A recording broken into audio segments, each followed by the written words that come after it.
Usually I'm gonna take this time here I'm just gonna vent about being a content creator. You know, we all do this stuff, whether it's a podcast or a YouTube channel or, whatever we decide to do as far as creating content for people in whatever media that we decide to create our content in. Sometimes it can get a little rough as far as trying to stay consistent and keep on making content for people. I had a Facebook post about a week ago, maybe a little less than that.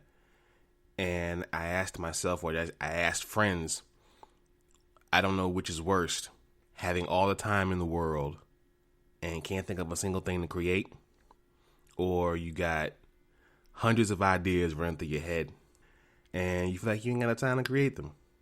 I think time is a content creator's biggest enemy. I think that I believe that's true, and that's just how I feel about it. Ultimately, I did want to say thank you all for listening. Like, thanks to everybody who's been rocking with me so far. Seriously, I love y'all. I really do. If you listen, even if you don't listen and you just follow my social medias, if you sharing all my stuff, shout out to my brother-in-law Orion. I never told y'all that my brother-in-law Orion Raw, he did the beat for the intro for this podcast, so I never gave him a shout out for that. My man Manuel Carmona, amazing comic book artist and writer, I believe, as well too. Shout out to him. Shout out to my man Christian. Shout out to my man Chris. My wife sharing my stuff all the time. Shout out to my boy Keelan. Shout out to my ace Daryl. Shout out to Aaron May. Couch Chat. It's I really, really appreciate y'all so much.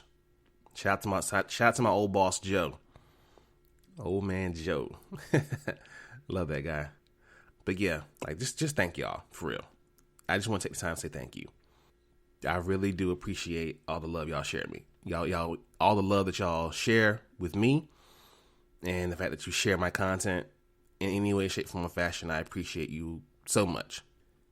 Ladies and gentlemen, Blurs and Nerds, Freaks and Geeks, live from DYSG Studios. This is Do You Speak Geek, episode 52.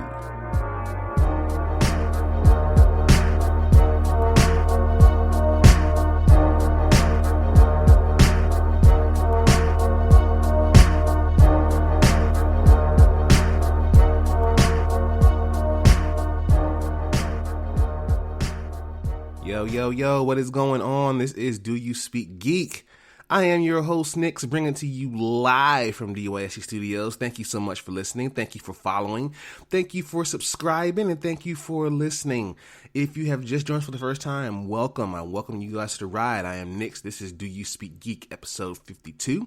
Thanks to all the new subscribers and all the new followers. Shout out to all the podcast outlets out there that are streaming DYSG. And thanks to the home team, Spreaker. Spreaker's where you can go check out every episode, subscribe, like, and help your boy out by liking the content.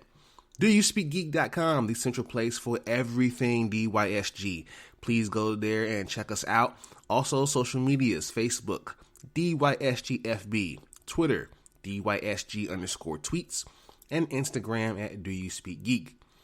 YouTube, the only place, and I mean the only place, where you can find the Donald and Daddy Show. Please be sure to subscribe, like, Hulk, smash that bell for all notifications, and leave your comments. We want to know what you guys think. A short show, but a show no less. Let's jump in the source wall. Man, you come right out of a comic book. Behold the source wall. Can you read, my son? Well, that depends. There is nothing wrong with reading a story and looking at the pictures. Enough said, Stan. The pull list this week, we have Dune, House Atreides, number 1. Set in the years leading up to the Hugo and Nebula award-winning Dune, which inspired the upcoming feature film from Legendary Pictures, Dune, House Atreides transports readers to the far future on the desert planet Arrakis, where Pardot Nis seeks its secrets. Meanwhile, a violent coup is planned by the son of Emperor Elrond. An 8-year-old slave, Duncan Idaho, seeks to escape his cruel masters, and a young man named Leto Atreides begins a fateful journey. These unlikely souls are drawn together as renegades, and then as something more as they discover their true fate to change the very shape of history. Good book. It really got me more excited for Dune, the movie to come out. Check this one out if you get a chance. Nightwing 75. Haha, my man Nightwing is back. But is he back for good? And does he remember B?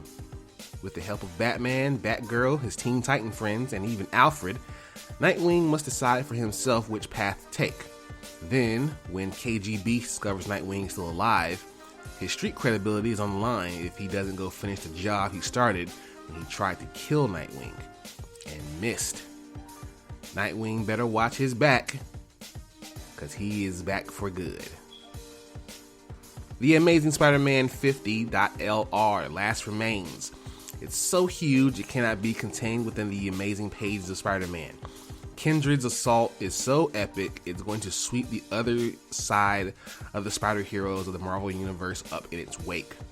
All this and the bombshell drop at the end of ASM 49 rolls toward one of Marvel fandom's favorite characters. I wonder who they're talking about. And if you check the cover, you kind of got an idea. And finally, we have Mighty Morphin Power Rangers number 55. The Power Rangers Thunderzords and the Dark Rangers Terrazords, and nothing will ever be the same. Plus, the shocking first appearance of the character no Power Ranger fans ever expected. Yo, not even just this issue, but I'm gonna tell you right now, if you have not been reading Power Rangers for the past, I'm gonna say 2 years, you have been missing out on great comic book story. Like when you first thought, okay, Power Rangers, dude, yes. Power Rangers and Ninja Turtles are some of the best comics out there. Trust me when I tell you that. Now in Source Wall News, next week we have a preview for Batgirl 50. It is the end of Batgirl. Yes, sorry to hear that. But Batgirl will be introducing Ryan Wilder for the first time, and they're going to do it before the Arrowverse does it. DC Comics released a new preview of Batgirl 50 with an issue that explores the aftermath of Joker War. Now, as Barbara Gordon struggles to move forward with that ordeal and figure out the next phase of her life and, her costume, professional career, she bumps into an old friend from her librarian days. That's right, Barbara Gordon and Ryan Wilder already have a history. But, Kate Kane is still currently active as Batwoman in the DC Comics, so DC may not necessarily be positioning Ryan to take over that mantle, but given the publishing that will be coming out in January and February for the Future State, a storyline that explores the state of DCU in the future of a decade, maybe we'll see Ryan become Batwoman, or even Batgirl. Who knows? It's worth a check. It's worth a check out. Please be sure to look out for that issue 50 of Batgirl next week, and that will be the last issue of Batgirl for a while. Let's jump into Watch This. Watch this, y'all. Thunder! Thunder! Thunder! Lannister always pays his debts. Whoa, dude. I am the villain of the story. All right, people, for Watch This News. Now, if you've been following your Twitter handle, if you're following the Titans show, there was a quick teaser that was dropped. It was 7 seconds of a teaser. It just showed Titans, and then it showed the date, 10/26, which is today. And apparently there's a trailer coming out today. Season 3 trailer for Titans coming out today. Both in that flash, we saw the logo for Red Hood. Now, we all knew that Red Hood was going to be in Season 3. However, this may be teasing that the trailer is going to be showing us not only the beginnings of how he became Red Hood, but we also might see the costume. So keep an eye out for that. Jared Leto's Joker is coming back to Justice League. Now, it looks like once again we're beginning the famous Leto Joker. Now, I know, first of all, let's get this out of the way. Jared Leto's Joker was not trash. It was not trash by any means. It was a different take on Joker, I will admit that. It was a different take. It showed a more, I guess, the more gangster side of Joker as opposed to the anarchist or the... Well, if you think about it, it was more of a hat tip to Nicholson's Joker than Heath Ledger's Joker. But I don't know. I can appreciate Leto's Joker more than other people do. I appreciated it. I liked it, and it looks like it's back for Justice League, the Snyder Cut. It may possibly tie in with Ayer's take on Suicide Squad. With Zack and Deborah Snyder producing, it was meant to be in the events building up from Justice League before the movies both took off and affected by studio interferences. Now, on top of that, it also looks like we might get a scene with him and Ben Affleck in this film as well, too. I think they're trying to fit that in, and hopefully we get the on-screen version of Batman and Joker that we never got before. And on top of that, there's more. Yes, there's more. We're also getting Joe Manganiello's Deathstroke back for the Snyder Cut as well, too. So it looks like we're going to get Joker and Deathstroke back in this film. I like it. I like where this is going. This is going to be a good look. Snyder Cut next year, HBO Max. Can't wait. Now, we also have the first images of Tom Holland as Nathan Drake.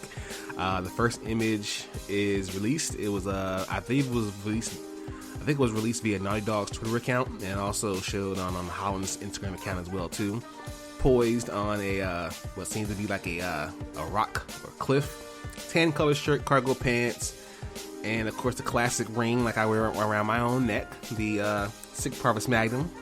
Greatness from small beginnings. Also, images from the Uncharted movie were released showing not only just him, but two Nathan Drakes. So it was also published that Tom Holland was on set, showing to be having a conversation with Nolan North, the voice actor who made Nathan Drake famous all those years ago from the Uncharted video games. So hopefully we get to see Nolan North in the game. I think that'll be a good look. If he just has a small cameo where he just says, "Oh crap," you know, anything like that, I think it'll be dope. Willow, the sequel series, headed to Disney Plus. How about that? Willow, Ron Howard's 1988 cult classic fantasy adventure movie, has been confirmed to getting a sequel series on Disney Plus. Willow star Warwick Davis is confirmed to return as a sequel series, as Ron Howard is going to be who will be executive producing it, while writer Bob Dolman will serve as a consulting producer. John Kadazan and Wendy Miracle will serve as showrunners for the sequel series.